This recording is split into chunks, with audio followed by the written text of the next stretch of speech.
오늘 이제 돌아온 토요일이 성탄절입니다. 우리가 이 성탄의 계절에 어떤 마음으로 어떤 자세로 살아가야 될지를 함께 말씀을 통해서 나누기 원합니다. 오늘은 대림절 네 번째 주일로 우리가 지키고 있고요. 대림절은 초림의 그리스도께서 과거에 인류에게 주셨던 그 은총을 감사하고 다시 오실 것을 선포하며 기다리는 때, 그런 절기입니다. 대림절의 시기는 11월 30일에 가장 가까운 주일을 대림절 첫째 주일로 하고요. 4주간을 지키고 또 그 후에 성탄절이 옵니다. 이렇게 이 땅에 오셔서 십자가에서 죽으시고 부활하심으로 온 인류에게 구원의 문을 열어주신 그 예수님의 탄생을 기억하고 기념하고, 또 이제 곧 다시 오실 예수님을 우리는 기다려야 하는 것이죠. 이러한 때 우리 성도님들은 어떠한 삶의 자세를 가지고 살아야 할까? 오늘 주신 하나님의 말씀을 통해서 같이 함께 살펴보도록 하겠습니다.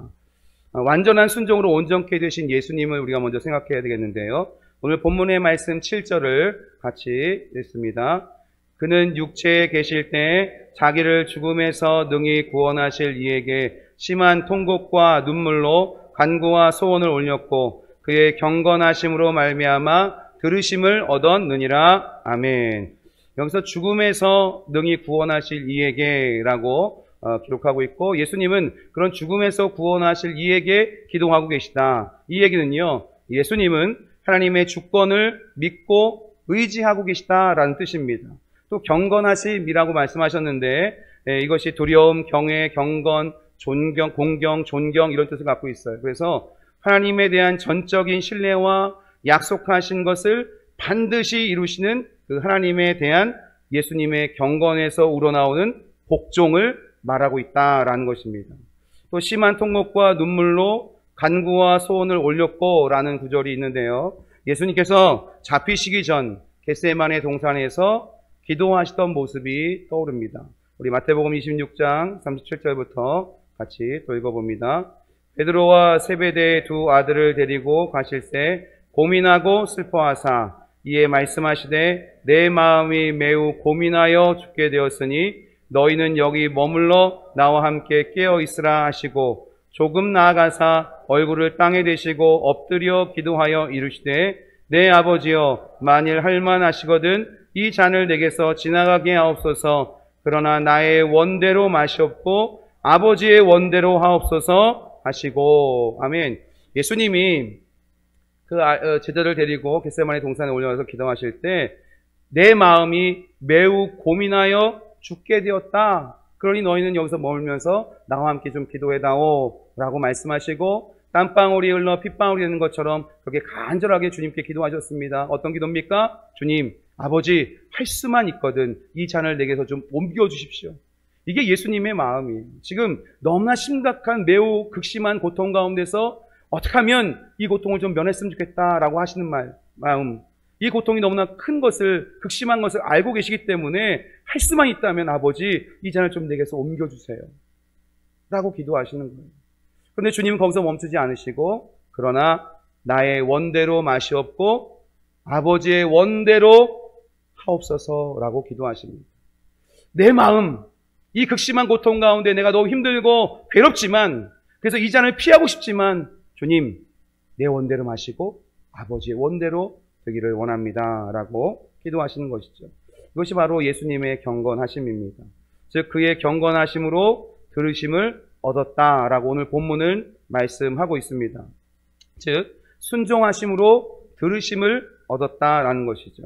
들으심을 얻었다라는 말은요, 하나님께서 예수님을 죽음에서 다시 살리신 것과 하나님의 보좌 우편에 앉게 하시고 영원한 대제사장으로서의 완전한 자격을 갖게 하셨다라는 의미를 담고 있습니다. 이렇게 예수님은 극심한 고통 가운데서도 하나님께 하나님 아버지를 의지하며 기도하셨고요. 또 그 순종하심으로 말미암아 하나님의 예수님의 모든 기도 제목, 또 그 모든 소원을 들음을 받았다, 들으심을 얻었다라고 본문에서 말씀하고 있습니다. 본문 말씀 또 8절에서 10절까지를 같이 한번 읽어보겠습니다. 그가 아들이면서도 받으신 고난으로 순종함을 배워서 온전하게 되셨은즉 자기에게 순종하는 모든 자에게 영원한 구원의 근원이 되시고 하나님께 멜기세덱의 반차를 따른 대제사장이라 칭하심을 받으셨느니라. 아멘. 예수님은 하나님의 아들이시지만 고난으로 순종함을 배워서 온전하게 되셨다라고 말씀하고 있는데요. 예수님은 하나님의 아들이십니다. 하나님이시고요. 무엇인가 배워야 되는 분이 아닌 거죠. 모든 것을 다 아시고 모든 것을 다 하실 수 있는 분이 바로 우리 구주 예수 그리스도이십니다. 그는 완전하신 분이세요. 그리고 예수님은 이미 하나님 아버지의 구원의 계획을 알고 계셨고 또 자발적으로 순종함으로 이 땅에 오신 분이 예수 그리스도이십니다. 그래서 여기서 배웠다라는 말은요, 경험하다의 의미를 가지고 있습니다. 예수님께서 고난을 통해서 하나님의 뜻을 인식하고 또 그 고난을 통해서 하나님의 뜻을 긍정하는 것을 의미하고 있는 것입니다. 그리고 온전케 되셨다라는 말은 영원한 대제사장으로서의 자신의 직무에 온전히 자격을 구비했다라는 말이 됩니다. 그러므로 예수님께서 하나님의 아들이시지만 받으신 고난으로 순종함을 배워서 온전하게 되셨다라는 이 말은요, 예수님께서 구원을 이루시고 영원한 대제사장으로서의 자신의 직무에 온전히 자격을 구비하기 위해서 하나님의 뜻에 응답하셨다. 그리고 죽음의 고통으로 순종을 경험적으로 배웠다라는 뜻이 되겠습니다. 죽음의 고통으로 순종함을 경험적으로 배우신 거죠.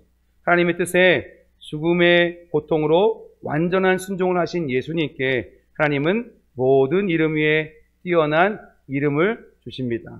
빌립보서 2장 7절부터 11절까지 같이 읽어봅니다.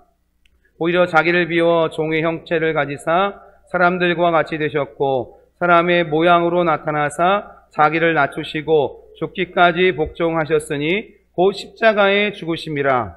이러므로 하나님이 그를 지극히 높여 모든 이름 위에 뛰어난 이름을 주사 하늘에 있는 자들과 땅에 있는 자들과 땅 아래에 있는 자들로 모든 무릎을 예수의 이름에 꿇게 하시고 모든 입으로 예수 그리스도를 주라 시인하여 하나님 아버지께 영광을 돌리게 하셨느니라. 아멘. 네. 오히려 자기를 비워서 종의 형체를 가지셨습니다. 하나님의 본체이신 주님께서 사람과 같이 되셨고요. 사람의 모양을 나타내셔서 자기를 낮추시고 죽기까지 복종하셨습니다. 그래서 십자가에 달려 죽으셨습니다. 하나님이 그래서 예수 그리스도를 지극히 높여 모든 이름 위에 뛰어난 이름을 주셨습니다. 예수님의 순종함으로 얻으신 놀라운 하나님의 은혜인 것이죠. 예수님은 이렇게 하나님의 뜻에 순종하는 분이십니다. 그래서 자기에게 순종하는 모든 자들, 곧 그의 본보기를 따르며 그를 신뢰하는 사람들의 모범이시라는 거죠. 믿음의 주요 온전케 하시는 주, 또 순종의 본이시기도 하신 것입니다. 우리가 그 순종의 본을 따라가는 저와 여러분이 되셔야 될 줄 믿습니다. 우리 8절, 9절, 10절의 말씀에서 계속 이어져서 말씀하고 있는데 예수님은 완전한 순종으로 영원한 구원의 근원이 되셨다라고 9절에 말씀하고 있습니다. 온전하게 되셨은즉 자기에게 순종하는 모든 자에게 영원한 구원의 근원이 되시고 라고 말씀하고 있습니다. 예수님의 이런 완전한 순종, 그 순종함으로 영원한 구원의 근원이 바로 우리 예수 그리스도가 되셨다라는 겁니다. 이 근원이다라는 말은요, 아이티오스라는 단어를 쓰는데 뭐뭐의 원인이 되는, 뭐뭐의 책임이 있는 이런 뜻입니다. 그래서 신약 성경에서는 여기서 딱 한 번 사용되고 있습니다. 이 단어는 여기서 저자나 창시자라는 뜻으로 의미를 갖고 사용되었고요. 그래서 영원한 구원의 근원, 영원한 구원의 창시자 이런 뜻이 될 수 있겠다라는 것입니다. 그러므로 성도들의 구원이 전적으로 예수 그리스도를 의존하고 있는 것이고 예수 그리스도와 함께 있으면 영원토록 안전하다라는 것인 줄 믿습니다. 누구의 공로로 우리가 구원받은 것이 아닙니다. 우리 어떤 업적으로 구원받은 것이 아닙니다. 우리가 어머니 뱃속에서부터 교회에 나왔기 때문에 구원받은 것이 아닙니다. 우리가 몇 년 이상 교회 다녔기 때문에 구원받은 것도 아니고요. 우리가 얼마만큼 헌금을 했기 때문에 구원받은 것도 아니고 우리가 얼마만큼의 봉사를 했기 때문에 구원받은 것이 절대 아닙니다. 구원은 전적으로 주님의 은혜이고 예수 그리스도를 통해서 우리에게 주어지는 은혜인 줄 믿습니다. 또한 그 주님은 우리를 구원하셨을 뿐만 아니라 우리를 책임져 주시는 분이다 라는 이야기를 지금 하고 있는 것이죠. 주님 안에 거하는 것, 주님과 함께하는 것, 이것이 가장 안전한 줄 믿습니다. 그래서 예수님은요, 성도들을 위해서 영원한 구원의 책임을 맡고 계시는 분이시다라는 것입니다. 이렇게 예수님은 죽음의 고통으로 순종을 경험적으로 배우셨고요. 순종함으로 들으심을 얻으셨으며 완전한 순종으로 영원한 구원의 근원이 되셨다라는 것입니다. 그러면 우리는 어떻게 될까요? 그래서 우리는 예수님처럼 순종하는 사람이 되어야 합니다. 같이 한번 읽어보실까요? 시작. 그래서 우리는 예수님처럼 순종하는 사람이 되어야 합니다. 아멘. 어떤 사람이 되어야 됩니까? 다음에 할게요. 이런 사람이요? 그렇게 하시려고 대답을 안 하시는 거예요. 못하겠습니다. 이런 사람이요? 대답을 크게 해보세요. 순종하는 사람이 되어야 될지 믿습니다. 아멘. 순종하는 사람이 되어야 됩니다. 순종이야말로 이 성탄의 계절, 다시 오실 주님을 기다리는 성도들의 삶의 자세이다라는 거예요. 여러분은 누구에게 순종하고 계십니까? 누구에게 순종하고 계세요? 무엇에 순종하고 계십니까? 우리 로마서 6장 16절부터 19절까지 말씀을 같이 읽어보도록 하겠습니다. 너희 자신을 종으로 내주어 누구에게 순종하든지 그 순종함을 받는 자의 종이 되는 줄을 너희가 알지 못하느냐? 혹은 죄의 종으로 사망에 이르고 혹은 순종의 종으로 의에 이르느니라. 하나님께 감사하리로다. 너희가 본래 죄의 종이더니 너희에게 전하여 준 바 교훈의 본을 마음으로 순종하여 죄로부터 해방되어 의에게 종이 되었느니라. 너희 육신이 연약함으로 내가 사람의 예대로 말하노니 전에 너희가 너희 지체를 부정과 불법에 내주어 불법에 이른 것 같이 이제는 너희 지체를 의에게 종으로 내주어 거룩함에 이르라. 아멘. 누구에게 순종하든지 우리는 그 순종함을 받는 자의 종이 된다라는 것입니다. 혹은 죄의 종으로 사망에 이르게 되고요. 혹은 순종의 종으로 의에 이르게 된다라고 말씀하고 계신 거예요. 우리는 본래 죄의 종이었습니다. 그런데 교훈의 본을 받아 예수 그리스도의 복음을 마음으로 순종하여 그리스도의 복음에 굴복하고 순종함으로 죄로부터 해방되고 의에게 종이 된 것입니다. 이제 우리는 더 이상 죄의 종이 아니요 세상의 종이 아니요 마귀의 종이 아니라 의의 종이요 하나님의 종인 줄 믿습니다. 예수 그리스도의 복음의 그 진리에 순종함으로 우리가 그렇게 되었다. 그러므로 우리는요 하나님께 순종하는 사람이 되어야 합니다. 어떻게 하나님께 순종하는 삶을 살 수 있습니까? 내 힘으로 됩니까? 말씀을 듣고 아멘 내가 그렇게 하겠습니다 라고 하지만 내가 들은 말씀을 기억하면서 그대로 순종하기가 결코 쉽지 않습니다.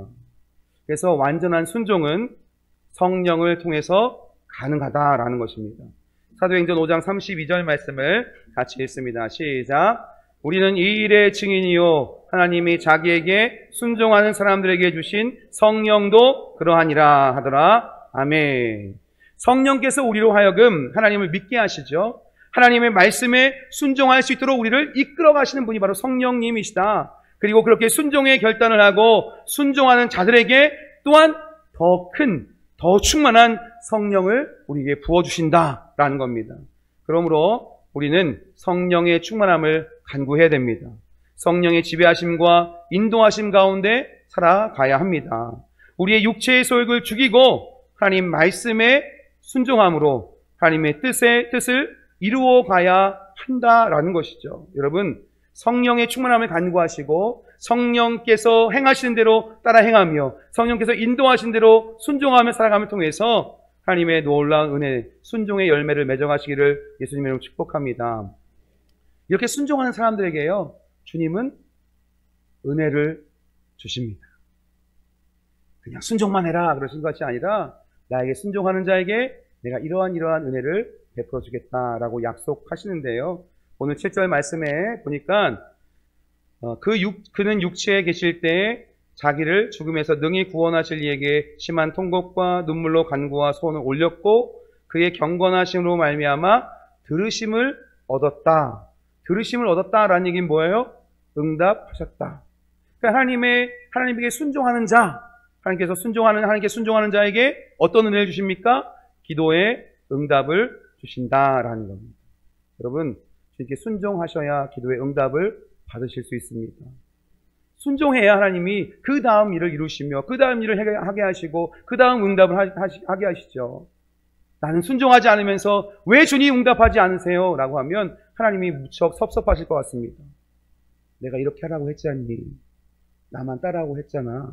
그런데 그건 귀담아 듣지 않고 따라가지 않고 왜 응답 안 해주세요?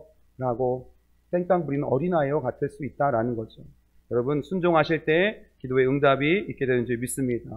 또 오늘 본문의 말씀에서처럼 순종하는 모든 자에게 영원한 구원의 근원이 되셨다라고 말씀하고 있어요. 그래서 순종하는 자에게 영원한 구원을 허락해 주신다라는 겁니다. 우리가 예수 그리스도의 복음을 들었습니다. 어릴 때이건 커서이건 언젠가 우리는 예수 그리스도의 복음을 들었어요. 그 전에 들었었지만 그것이 나의 믿음과 연결되지 않았지만 어느 순간에는 그 복음을 듣고 내가 죄인이구나. 내 죄를 사하시고 용서하실 수 있는 분은 오직 예수님이시구나. 나를 위해 십자가에 달려 죽으시고 부활하신 분이 예수님이시구나 하면서 그분을 믿게 된 그때 우리에게 구원을 허락하신 거죠. 내가 그 복음을 듣고 믿음을 순종하게 되었을 때 그때 우리에게 영원한 구원이 허락되어진 것이다 라는 것입니다. 그럼 우리는 순종하며 이 구원의 놀라운 은혜를 누리며 살아야 될 줄 믿습니다. 또 하나는 우리가 순종하게 되면 모든 민족 위에 뛰어나게 하신다라고 약속하셨어요. 우리 신명기 28장 1절 2절을 제가 읽어드리겠습니다. 내가 내 하나님 여호와의 말씀을 삼가 듣고 내가 오늘 내게 명령하는 그의 모든 명령을 지켜 행하면 내 하나님 여호와께서 너를 세계 모든 민족 위에 뛰어나게 하실 것이라. 내가 내 하나님 여호와의 말씀을 청종하면 이 모든 복이 내게 임하며 내게 이르리니. 아멘. 내가 오늘 명령하는 그 명령을 다 지켜 행하면 하나님께서 그 순종하는 자를 모든 민족 위에 뛰어난 인물 되게 하신다라고 분명하게 약속하고 계십니다. 뿐만 아닙니다. 하나님 말씀을 청종하고 듣고 순종하는 자에게 모든 복을 더하여 주신다라고 약속하고 있어요. 여러분 신명기 28장을 읽어보셔서 알겠지만 2절 이후로 어떤 말씀들이 나옵니까? 네가 들어와도 복을 받고 나가도 복을 받고 집에서도 복을 받고 밖에서도 복을 받고 밭에 가도 복을 받고 네 손하는 모든 것으로 복을 받고 형통하게 될 거다. 너는 꾸어질지언정 꾸지 않을 것이고 머리가 되게 하고 꼬리가 되지 않게 하시고 하나님께서 이렇게 약속하고 계시지 않습니까? 어떻게 할때요? 하나님 말씀을 잘 듣고 순종하는 자에게 이러한 놀라운 모든 복을 부어주신다라는 것입니다. 또한 우리를 구원하신 예수님께서 다시 오시는 그날까지 우리를 가장 안전한 주님의 품 안에서 지키시고 보호하실 것이다 약속하고 계십니다. 그러니 우리가 순종해야겠습니까? 안 해야겠습니까? 하나님 말씀에 순종하시는 저와 여러분 되시기를 예수님의 이름으로 축복합니다. 마지막으로 그러면 이 순종이라는 단어의 의미는 무엇인가? 오늘 본문 9절에서도 말씀하지만 온전하게 되셨은즉 자기에게 순종하는 모든 자에게 영원한 구원의 근원이 되셨다 말씀하시는데 이 순종이 도대체 무슨 뜻일까? 헬라어로는 휘파코라는 단어입니다. 이 히브리 사상이 아주 독특하게 배어있는 단어가 바로 휘파코인데요. 말을 듣다, 순종하다라는 뜻을 갖고 있습니다. 즉 순종은 뭐뭐의 아래에서 듣다라는 뜻이에요. 히브리 세계에서는요, 말씀하는 자의 무릎 아래에 앉아 귀를 기울여 경청하는 것을 순종의 측면에서 생각했다라는 것입니다. 그래서 우리가 잘 아는 것처럼 예수님께서 이 갈릴리 맞은편 가라사 지방에 가셔서요, 귀신 들린 사람에 의해서 귀신을 내쫓아 주셨어요. 그랬더니 이 귀신 들렸던 이 사람이 제정신이 들어와서 옷을 입고 뭘 했냐? 누가복음의 기록에 보면 예수님의 발 앞에 앉아라고 기록되어 있어요. 그리고 예수님, 저도 예수님과 함께 있게 해주세요 라고 주님께 간구하는 내용이 나옵니다. 예수님의 발 앞에 앉아 귀신에게 사로잡혀서 귀신의 종로로 됐던 이 사람이 이제 예수님의 종이 되어서 예수님의 발 앞에 앉아 예수님 말씀에 귀를 기울이고 그 말씀을 따라가는 순종의 사람으로 변화되었다는 거죠. 또 하나의 말씀이 있죠. 예수님께서 마르다와 마리아의 집에 방문하셨습니다. 언니 마르다는 열심히 예수님과 손님들 대접하려고 열심히 부엌에서 일하고 있어요. 마리아는 뭐 했어요? 예수님의 발 앞에 앉아 예수님의 발치에 앉아서 예수님 말씀을 들었습니다. 예수님이 이걸 불만을 갖고 토로하는 마르다에게 뭐라고 그랬어요? 마리아가 더 좋은 편을 택했다라고 말씀하고 있어요. 여러분, 주님 발 앞에 앉아 주의 말씀을 귀 기울이는 것부터가 순종의 시작인 줄 믿습니다.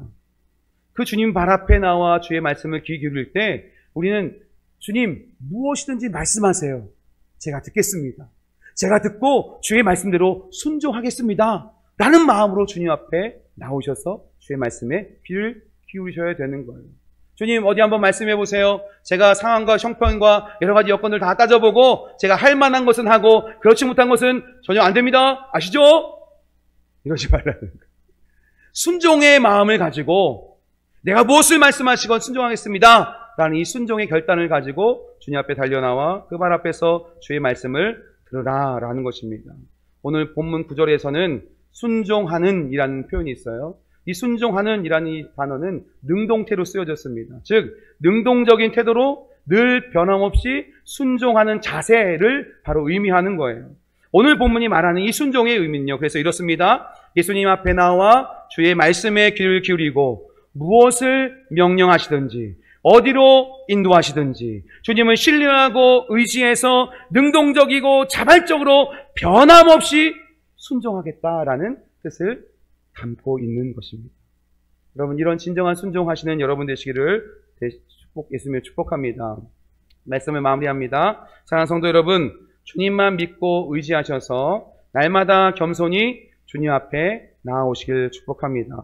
그래서 주의 말씀에 귀를 기울이시고 주가 말씀하시고 명령하신 대로 능동적으로 또 변함없는 자세로 순종하며 사시길 바랍니다. 성령님의 지배와 인도하심 따라서 온전히 순종하며 사는 저와 여러분 되시기를 바랍니다. 그래서 이 성탄의 계절, 이제 곧 다시 오실 예수님을 기다리며 준비하시는 저와 여러분 되시기를 예수님의 이름으로 간절히 축원합니다. 아멘.